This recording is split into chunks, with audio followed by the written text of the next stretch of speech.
there are five key elements, and I have been doing a lot of studies on these five areas over the last 15 to 20 years.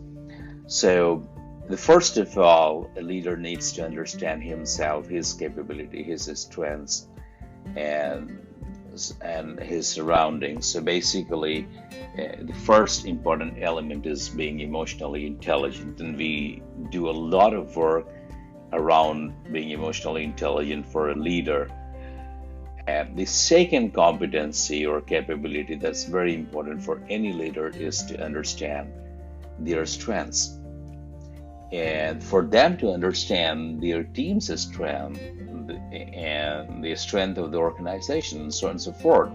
So that's the second element that's very important to lead in context. The third important element of Lead in Context program, which is a flagship program, and we do a lot of motivational workshop on this for leaders. The third important element is being resilient.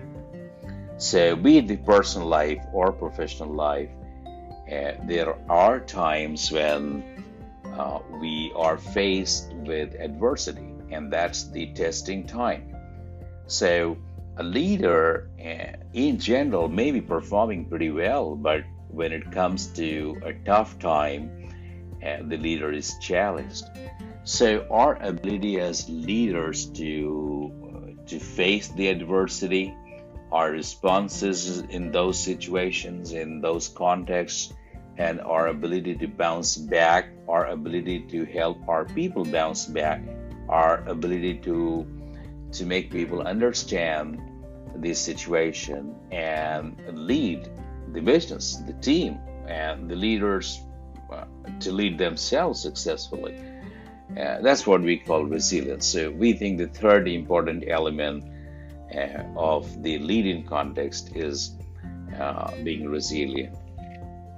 The fourth important element is, and this is very important, the well-being and happiness. The leader has to take care of himself, has to manage his stress, has to lead a happy life, has to take care of his health, and that's very important. So, I'll just give you an example.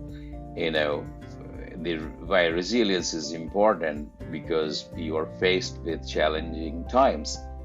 So if you do not have the mechanism of managing your health, your mental health, your spiritual health, your intellectual health, then that might have an adverse impact. So the fourth important element is well-being and happiness.